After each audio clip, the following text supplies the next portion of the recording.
think something that you will definitely agree with as well, that is a huge part of your marriage, is obviously your faith. And is what you believe in and the religion that you believe in. To take it back, obviously, to music, but to keep it about you, can you kind of give us a small insight into how your faith and how your beliefs have, one, helped your marriage, helped your music, and helped you as a person?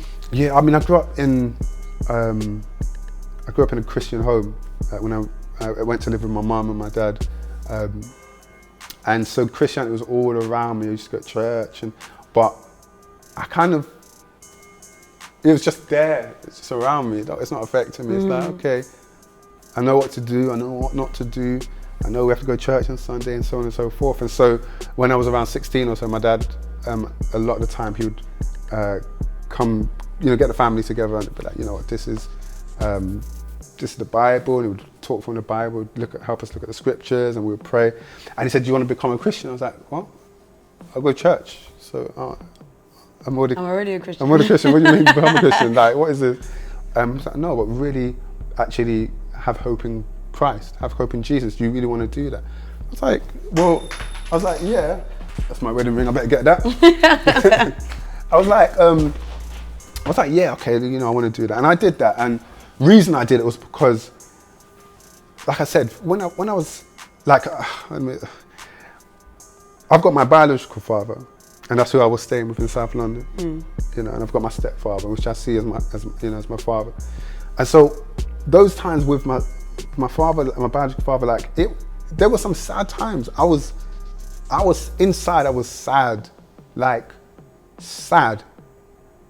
I was sad. Like, there was some sad times when I was just on my own, and I feared him with a passion. You can love with passion. I feared him with a passion. Top hair, well, yeah. And all he wanted to do was maybe bring the control. What are you? And I just couldn't adapt. Everything had a negative sort of. Yes, man. Like, if there was something wrong at school.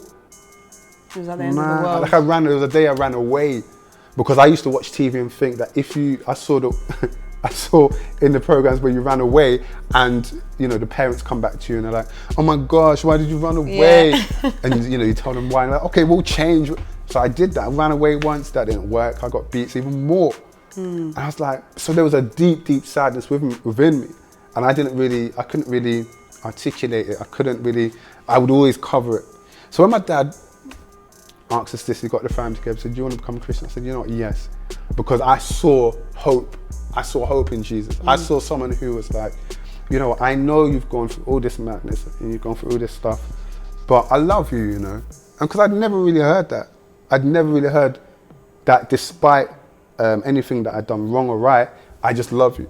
Because I associated my negativity, whenever my dad was negative towards me, it was to my behavior. Yeah. So I was always, I thought I was wrong.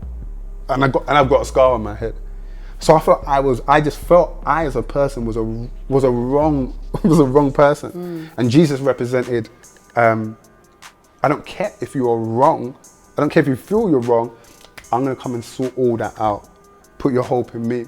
And I did that when I was around 16 years old, and through that period of time, like you mentioned, how it affected my life, man, that's my friend. Like, that's there's things I don't even tell my wife that I tell him. And I'll say it to him, I'll be like, God, you know what, this, I'm about to tell you this, I haven't told no one. Because that's someone you understand the core of me. So when we go through situations in the family or in a marriage, I go back to him and I'm like, this is the situation, help me. When money is low and there's nothing there, I'm like, Lord, I need some help here, because I'm a breadwinner here. I'm trying to raise a family. And so naturally, that's the place he holds in my heart. So it feeds into the music. And it's not necessarily, you won't hear like a typical like Christocentric track where it's like, yo, Jesus is the one, he is the king and everything. It's not because I knock that and salute anybody that makes that music, that's fine. I have to be true to the music I make. And the music I make puts my life experiences in the song. but obviously in the core that is Jesus. And so you hear that sprinkled throughout. Anything, you go back and you hear anything I've written, because I pray before I write my lyrics. I will write, even if I start writing the first line, I'll be like, you know what, God, I'm about to write these lyrics. Like, lead me and guide me as I write these lyrics, from the flow to the style to the content, everything, lead me. And then I just go off. And so it feeds itself in there, because that's the core of my life. That's where it stems. Do you know what I'm saying? That's my, you know, like, you don't even, listening to my music, you don't even have to become a Christian. Do you know what I'm saying? Or you don't even have to like what I'm saying. That doesn't bother me. What I know is, through the darkest times, he was there. So regardless of if you're against Christianity, you don't like Christianity, that has nothing to do with me. Go listen to the music, because the music there just shows you how he was through every single part of my life, and continues in my marriage. He continues to be there, because I know divorce can be around any corner. Like, I know that 2 years for me is like, I'm happy, but who got me through those 2 years? Jesus got me through those 2 years. Times when we were just adjusted, we were starting to adjust to the marriage life. I've never lived with my wife before. She ain't never lived with me. So we bring those people into one house. She has one way of doing things, I have another way of doing things. And you bring those people into one home. Some people in the first year break because of that. So if I'm 2 years in, Lord, I thank you, because we went through some difficulties.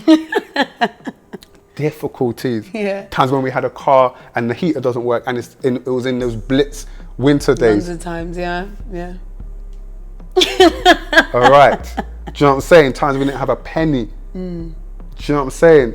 And so Jesus is the one that we would come together, even if we're crying, even if it's like we're frustrated, even if we're angry, or even if it's just a sentence.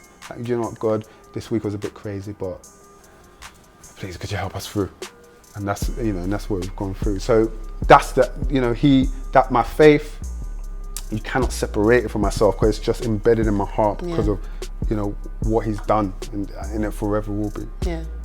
Do you find that, or have you ever found that, I've heard everything you just said, the type of music you do though, have you found that has contradicted your beliefs before?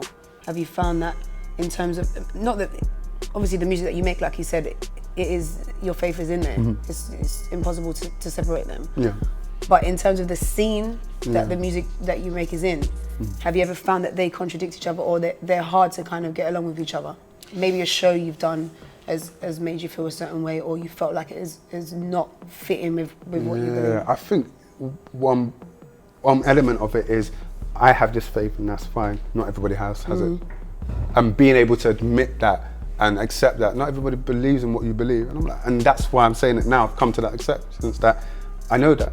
And so also I'm quite wary of that. So when there's certain songs I make that have nothing relating to my faith in it. And that's because that leads all the way back to that Michael Jackson connection I was talking about, whereby a lot of it also is, I want to make music that connects with people. Yeah. Not everybody connects with Jesus, whether it's through their background, whether it's culturally. All right, so I'll connect you on a level where I'll talk about, I've got a song, I wrote called Suicide Note, and I released that just after Robin Williams passed away, because I was like, you know what? And I'd written that time ago, because I'd had moments at times when I'd been like that, and it's not written from my perspective, but it's taking that sentiment of that emotion. Yeah. Or I would take money, and we'll talk about money, because I've had situations where I've got into serious debt. I haven't been great with my personal money management. Yeah. And so I'll connect you on that level. And so knowing that is the scene I'm surrounded in, I always try and think also, what are the other ways that I can connect you into what I'm doing? Yeah. And so if you happen to stumble over the music that I'm talking about my faith in, and you can plug into that, hey, beautiful. Yeah. But I like to cater for a broad range of topics, because it's life. This is life. I don't just sit at home and pray every day and read my Bible. Amen. But I don't. I go to work. I encounter annoying people on the train when they come in with their bags and their rucksacks. That's a whole nother interview. That's another interview we need to do. Don't worry. You know what I'm saying? So my music, I want to connect on every single level. Yeah. So the faith there's times it can clash, but you also have to be tactical and know when to put it forward, when to draw it back.